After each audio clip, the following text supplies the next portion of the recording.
Hey y'all, I'm Shayna and I'm back with another review. This is for Love and Marriage Huntsville, either season 7 or season 6, episode 5 or episode 20. Whatever it say on your TV screen, it's the most recent episode, okay? So let's go ahead and before we get into it, if you're new here, welcome. If you enjoy the content, check out my other videos. I have plenty of them. Feel free to like, comment, share, and definitely subscribe. This is a growing channel, and I need everyone's help to help it grow. I truly appreciate it. So like it, tell a friend to tell a friend. If you've been here before and you're not yet subscribed, you know what to do. You know what to do. And to my YouTube family, thank you for stopping by. Welcome, welcome. So we pick up where we left off last week. We know at the end of last week's episode, because every week we got to have a to be continued now. It kind of takes away, before when it was like to be continued, like you couldn't wait. Like, oh, I can't wait to see where this goes. Like there's some more juiciness we're going to see next week. If you have to be continued at the end of each and every episode, it like loses its for me. Like just let the episode end. Like I don't understand why everything gotta be a to be continued every week. But let me get off my soapbox. Enough of my rant. So Martell was complaining about Marsau last week, and he complaining about him this week. He talking about him to his new business partner and Chris Fletcher. And it seems like Martell and Marsau at this point are going to have a conversation, which we know they do later in the episode. So we move on. We see Tisha. She's taking her daughters. They're going to somebody's house to package and ship out their first orders for their hair products. Now, y'all told me last season or last half or last whatever that somebody, the streets was talking. This is what the streets said. This is all alleged.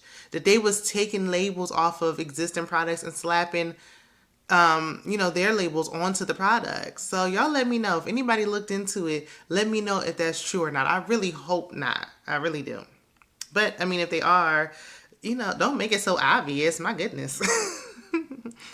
So Marsau, the man, the father who can't even take his son to the barbershop, who can't show up to a game, who don't know his children's food allergies, can manage to stop by for this. So he wanted to make sure the girls are actually doing the work because it's supposed to be their business, not Tisha's. Marsau said the girls need to be hands-on with this because this is their business. Tisha shouldn't be doing all the work with her friend. And that is true. I do agree with that. But Tisha has a point of she wants to make it fun for them or they're not going to want to do it. So it's like, did they come up with this idea or did y'all? Because that's part of the problem right there. You can't, I don't know. I don't think it's fair to like force entrepreneurship on everyone. I mean, we as a community just do that in general. Like everybody don't want to be an entrepreneur. Some people just want to punch the clock and that's fine. Like everybody can't own a business. Who going to help run the business? Where are you going to find employees at if everybody's running everything? But they still young. They got time.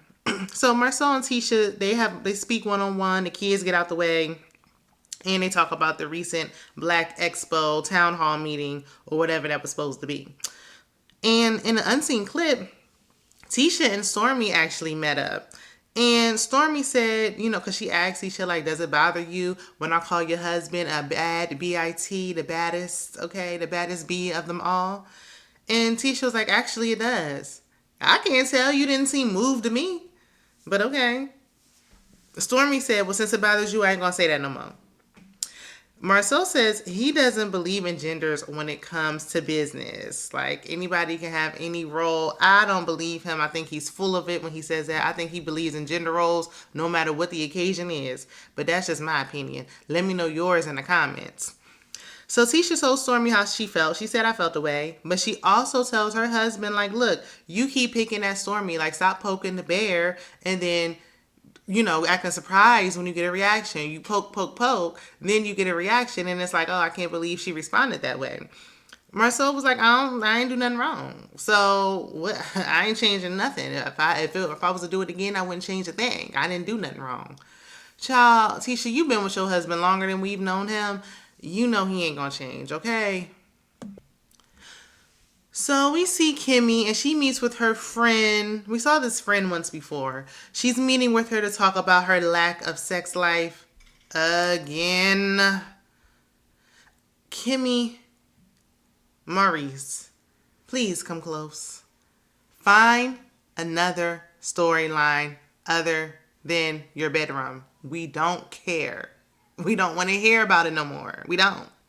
I think at this point I am free to speak for the people when I say we collectively don't want to care about it ever again.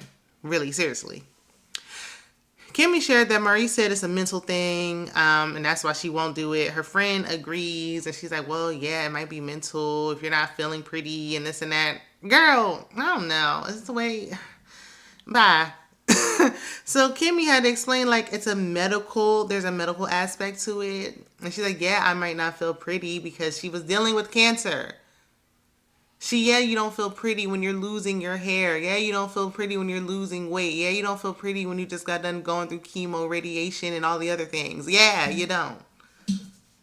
But anyway, so her friend bust out with she got different selective options of Kegel balls.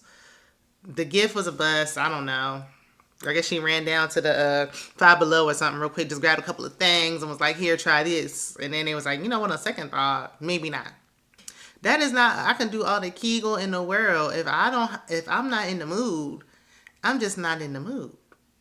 So her friend suggests she does a sexy photo shoot. And the friend was like, look, I did one for my husband and I really enjoyed it. So you can try that. And now Kimmi in her confessional was like, yeah, that might please Maurice, but that's not going to turn me on. That's not helping me at all in the bedroom. Everything is like to satisfy Maurice. There's nothing being done to turn Kimmi on in the bedroom. Nothing at all. Everything is how can I satisfy Maurice. It's getting on my nerves. So Kimmi also says she's open to sex therapy.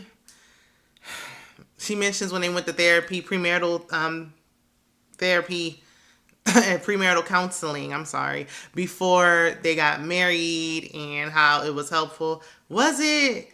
Because it don't seem like much change from then till now. I mean, just from the outside looking in, I'm just saying. Where's Dr. Francis? Dr. Francis gave y'all some good advice. Where he at? Where did he go? So the Scots 1.0 are shooting a commercial for their casino night at their restaurant Black. Marsau is trying to get Tisha to be sexy. I don't know why. Tisha does not give sexy, and she knows it. I wouldn't feel comfortable trying to be sexy in front of those cameras either. Everybody don't give sexy. Like, Tisha gives pretty and all that, but sexy, no. She knows she don't. It was awkward. It was uncomfortable to watch. In her confessional, she discusses all their different organizations. They took 100 takes trying to get this commercial down. Marsau, the one who had so much to say, was doing an awful job as well. But I guess they finally got it done. I don't know. I turned away. I guess it's done. So later on, we see Marsau. He comes over to Martell's squatter home. Martell mentioned that Chris wants him out. Not a single thing in that home is packed. Nothing. I don't see a box anywhere. I see pictures hung up on the walls. Like, I'm confused. Okay, anywho. Marsau said that the Fletchers misconstrued the conversation they had at dinner and went back and told Mel all this wrong information. No, they didn't.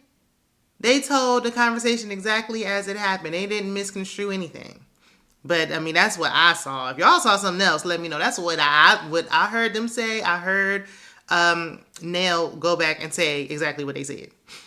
So Martell got straight into defending Melody because he's like, well, speaking of the Fletchers, yeah, we already know how Martell feels. He should have been paying Mel to speak. She's the best speaker in the entire world. And, the whole to help them out to become who they are today. In the middle of his rant, Chris Fletcher just happens to call. And I'm so tired of every time he's filming, Chris Fletcher just always pops up. Like, can we make this a little bit more believable? Like, oh, I was just by your house putting this for sale sign up right in this moment, right now, unannounced. Like, I'm right out front. And it's just like, okay, Chris should have just been on the couch waiting when Marsau walked in the door at this point. So He said he put a for sale sign up. And Martell like, for sale sign? I thought the house was already sold. And he was like, yeah, about it first, but you didn't get out. Martell hung up. He ain't had to hear no more. That was music to his ears, okay? He ain't had to hear nothing else. Good. It's not sold. That buys him another year in his eyes. In his confessional, Martell, he gonna say that he's not leaving until he finds a place to go. It's the audacity for me, the unmitigated gall, the nerve of it all for you to say what you gonna be doing in somebody else's house. At this point, if you love the house so much, buy it. You buy it. It's for sale. But if you paying rent, buy the house. So, Chris reacts to Marsau. Whatever. Oh, he repeats what Marsau said about the t-shirts and everything about him not respecting the t-shirts, and basically low-key taking shots at Mel in everyone's opinion but his at that dinner. But, Marsau tried to claim that it was misconstrued after Chris said what he said. He couldn't deny it no more. And then Marsau mentions the platform again, how she wouldn't have sold those t-shirts if she didn't have the platform. Well, she had enough of a platform in Huntsville itself to even get the show up off the ground. So I'm sure somebody would have been buying them shirts. Marsau mentions the platform. And then Martell was like, okay, but you wouldn't be having majority of the businesses you wouldn't have had them if it wasn't for this platinum. You didn't have black and all that stuff, chocolate in the bottle and your t-shirts and all that till you had this platform. And he got a point. Martell is keeping his foot on Marsau's neck about Melody, and he ain't letting up. Because like we already said last week, only Martell can disrespect Melody. Martell and Martell alone, you better not. Okay, you going to give her flowers. Now, Martell can drag her all up and through, but you better not say one wrong word. So in his confessional, Martell doubles down on Marsau's business being successful because of the same platform that Melody's on. And, that the former host basically put them on. Otherwise, he would have still been at that movie theater managing that. I said, I hope whoever managing that movie theater in Huntsville don't watch the show. Goodness.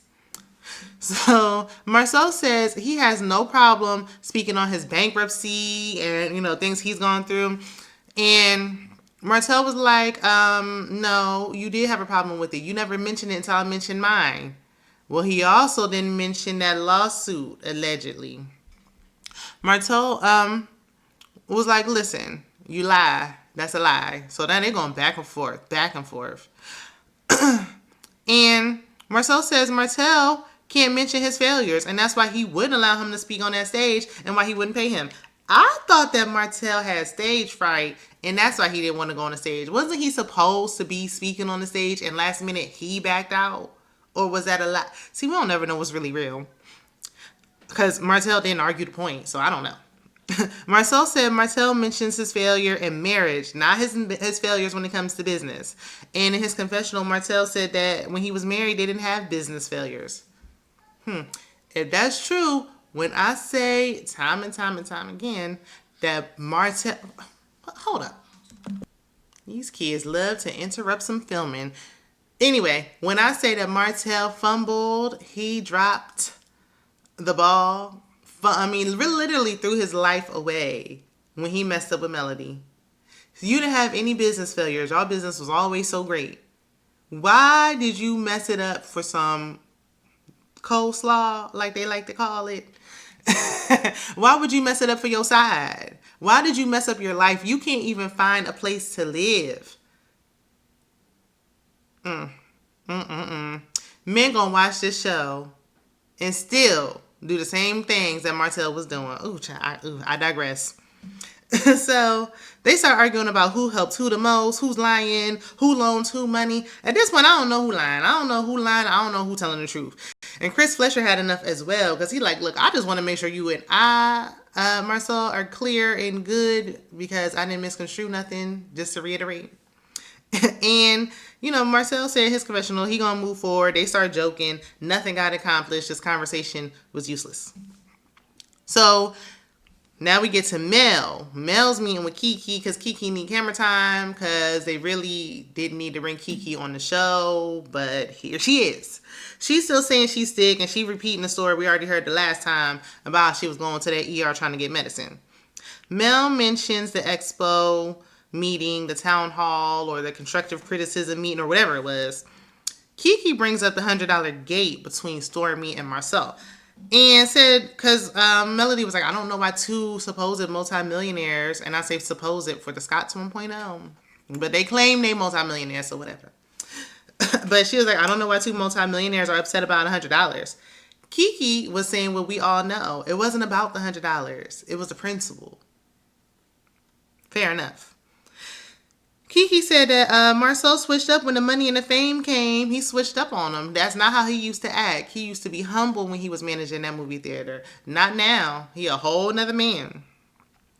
And Keke said there's rumors that Marsau had an affair. There's always rumors about that. What else is new?